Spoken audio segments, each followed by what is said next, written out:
Yo les devs, soyez tous bienvenus dans cette vidéo. Alors si tu ne me connais pas, je m'appelle Léo, j'ai 24 ans, je fais des études de développement web. Je suis actuellement master en 4e année et je suis développeur web en alternance. Du coup, dédicace à toute mon équipe qui m'encourage tous les jours, qui me donne des tickets, qui me permettent de progresser. Et j'ai créé cette chaîne YouTube pour partager avec toi le peu de connaissances que j'ai dans ce vaste monde de la programmation. Présentation faite, on va rentrer dans le vif du sujet de cette vidéo. Et dans cette vidéo, on va parler des API. On va parler des API, on va essayer de comprendre ce concept des API. On va commencer par les définitions. Qu'est-ce que ça veut dire API? API, ça veut dire Application Programming Interface. En anglais, en traduction en français, ça veut dire interface de programmation d'application. Là, tu vas me regarder, tu vas me dire, mais Léo, ok, tout ça, ok, mais j'ai toujours pas compris les API. Explique-moi les API, Léo, s'il te plaît. Pour mieux t'aider à comprendre le concept d'API, vois les choses de cette manière. Si en tant que développeur, on crée des applications afin que des utilisateurs puissent l'utiliser, quand on va travailler avec ce mode API, on va créer des applications afin que d'autres applications puissent l'utiliser. API, c'est une interface. Donc, on va développer une application.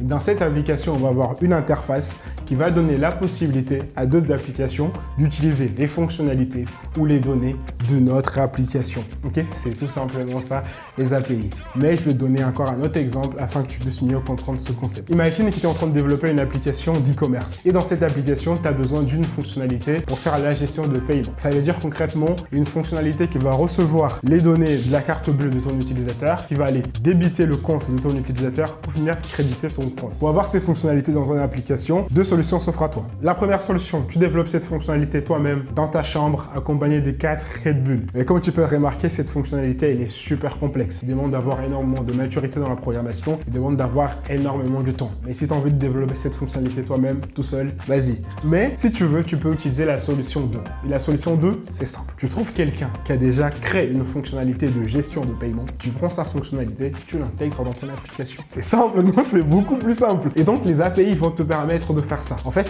grâce à cette interface-là, ça va te permettre d'utiliser les fonctionnalités ou les données des applications créées par d'autres personnes. Bon, maintenant que tu commences à comprendre un peu le concept d'API, je pense que c'est important pour nous de revenir un peu en arrière, essayer de voir pourquoi est-ce qu'aujourd'hui, on travaille avec le concept d'API. Avant, qu'est-ce qui se passait? Il y avait un dossier et à l'intérieur de ce dossier, on avait toute notre application. Ça veut dire qu'on avait notre client, qui est du coup notre application front-end, tous les fichiers de HTML, CSS, JavaScript, tout était à l'intérieur de ce dossier. À l'intérieur de ce dossier, on avait aussi tout le code qui était chargé de construire notre back-end. Okay, on avait notre serveur, on avait notre application back-end développée en Node.js ou en Java, on avait notre connexion à la base de données, on avait les fonctionnalités de l'application. Ok, on avait tout dans une seule application. Donc ce système marchait très bien, mais ce système aussi posait quelques problèmes. Le premier problème, c'était la réutilisation du code. Ce problème était devenu beaucoup plus flagrant avec l'arrivée des applications mobiles. Parce que qu'est-ce qui s'est passé? Imagine, on a un site e-commerce. On va l'appeler le dev e-commerce. Et du coup, on a quelques fonctionnalités dans ce site-là. Maintenant, on a envie de développer une application mobile pour ce site e-commerce. Qu'est-ce qu'on va faire? Bon, on va créer un autre dossier. Très bien. On va mettre notre front-end. Très bien. Maintenant, le back-end. Sachant que notre application mobile doit avoir les mêmes fonctionnalités que notre site web. Donc, on peut se dire, bon, bah Léo, on va utiliser le même back-end. Mais non. Ok, avant, on ne pouvait pas faire ça parce que tout était lié dans un seul dossier. Donc, qu'est-ce qu'on devait faire dans ce cas-là? Vu qu'on a envie de développer l'application mobile, on va redévelopper à notre back-end, similaire au premier back-end, on va redévelopper ce même back-end exprès pour ce site web. Comme vous pouvez remarquer, c'est absurde. C'est un site, c'est les mêmes fonctionnalités. Ça veut dire que juste parce qu'on a envie d'avoir le mobile, on doit redévelopper le back, que la réutilisation du code, c'était un problème. Un autre problème aussi avec ce système-là, c'était la maintenance. Avant, on avait un site avec un back-end. Maintenant, on a une application avec un autre back-end qui est la même chose que le back-end que nous avons pour notre site. Maintenant, ça veut dire que si je rajoute une nouvelle fonctionnalité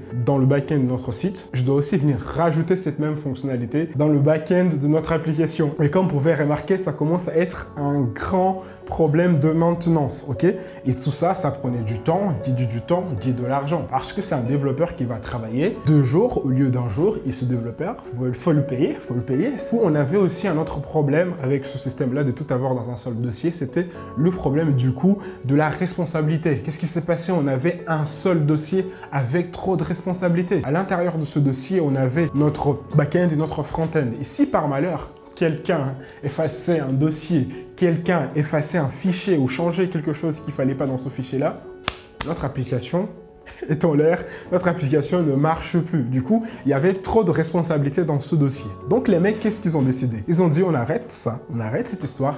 Qu'est-ce qu'on va faire? On va faire une séparation. On va séparer sous code en deux. C'est-à-dire qu'on va créer deux dossiers. Dans le premier dossier, on va avoir notre application front-end qui va être notre client. Et dans un autre dossier, on va avoir notre application back-end où on va avoir notre serveur, notre application fait en Node.js. Comme ça, ce back-end là, on va le réutiliser pour d'autres clients. Comme ça, on peut avoir un site et une application mobile qui vont utiliser ce même back-end, ok? Grâce à ce système que je vais vous parler, ce système d'interface, ce système d'API. Maintenant, il y avait un autre problème. Vu que les applications sont séparées, le back-end à notre côté, le front-end était dans notre côté, comment est-ce que les applications allaient communiquer? Ça, c'était aussi un autre problème. Et pour résoudre ce problème, on a mis qui au milieu? On a mis le HTTP. HTTP, ça veut dire Hypertext Transfer Protocol. Et dans le web, il est le responsable de la communication et le transfert de données entre un client et un serveur. Ok? Qu'est-ce qui se passe? Lorsqu'un client, par exemple notre site e-commerce, notre dev e-commerce a besoin des produits qui sont dans notre API, elle ne part pas demander directement à l'API. Elle demande d'abord au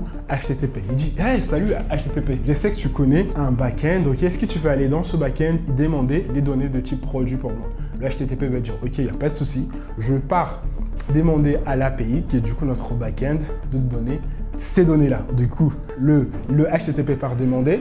Ensuite, l'API donne une réponse au HTTP. S'il a des produits, justement, il donne au HTTP. Bah, s'il n'a pas, il va dire au HTTP, j'ai pas. Ici, dans ce cas-là, on va dire que l'application avait les données. Elle donne au HTTP et ensuite, le HTTP va donner à notre client, à notre front-end. Du coup, le site peut faire ça et l'application mobile peut aussi faire la même chose grâce au HTTP. Okay? C'est le HTTP qui gère vraiment cette communication. Quelque chose à bien garder en tête dans cette communication entre un client et un serveur, c'est ce processus de request et de réponse. Ça veut dire que dans un premier temps, on a un client, un front-end qui va faire une request, du coup qui va faire une demande grâce au HTTP vers l'API. Et ensuite, l'API, du coup, elle est obligée de donner une réponse. Elle est obligée de dire, tiens, j'ai les données, j'ai pas les données, elle est obligée. Et cette réponse qui va venir de la partie de l'API, elle peut être sur plusieurs formats. Elle peut être sur le format JSON, elle peut être sur le format HTML, ok? Elle peut être sur plusieurs formats, ok?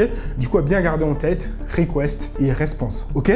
Guys, girls, et pour faciliter encore cette communication entre un client et un serveur, le HTTP va venir avec quelques mots magiques. On va en parler très rapidement parce que c'est le sujet de notre vidéo. Ok, le HTTP va venir avec le mot magique get, post, delete et update. Ces mots magiques, en fait, vont faciliter cette communication entre un client et un serveur. Par exemple, lorsque notre client va dire hey, HTTP, get, le HTTP va comprendre. Ah, ok, le client veut que j'aille chercher toutes les données de type produit dans le back-end. Ok, toutes les données de type produit, ok, tac, il part demander. Lorsque le client, notre front-end, va utiliser ce mot magique post, le HTTP va comprendre. Ah, notre application front-end, qu'est-ce qu'il a envie de faire? Il a envie d'envoyer des données pour être enregistrées dans la base de données qui est dans notre API. Ok? Et après, les autres mots magiques, on va les voir dans une autre vidéo. Ok, guys, girls? En tout cas, j'espère que je vais vous aider à comprendre ce concept de API. Comme je vous ai dit, du coup, une API, c'est une Application Programming Interface. C'est une interface qui va nous permettre d'utiliser les fonctionnalités ou les données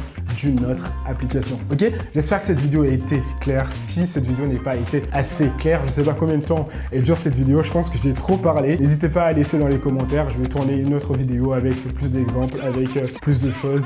Donc voilà, abonne-toi dans cette vidéo et du coup dans la prochaine vidéo, on va parler des méthodes HTTP et par la suite, on va développer une API. Ah oui, on va pas juste parler des API, on n'est pas là pour parler, on est des devs, faut qu'on code. Donc on va faire une API au Node.js. Sur ce, je te retrouve dans la prochaine vidéo. Moi, c'est Léo, développeur back-end en alternance et du coup, on se retrouve dans la prochaine vidéo. Salut. Donc je vais faire semblant de coder là, genre je code, j'ai même pas mon clavier, j'aurais dû faire semblant de coder et tout pour terminer la vidéo.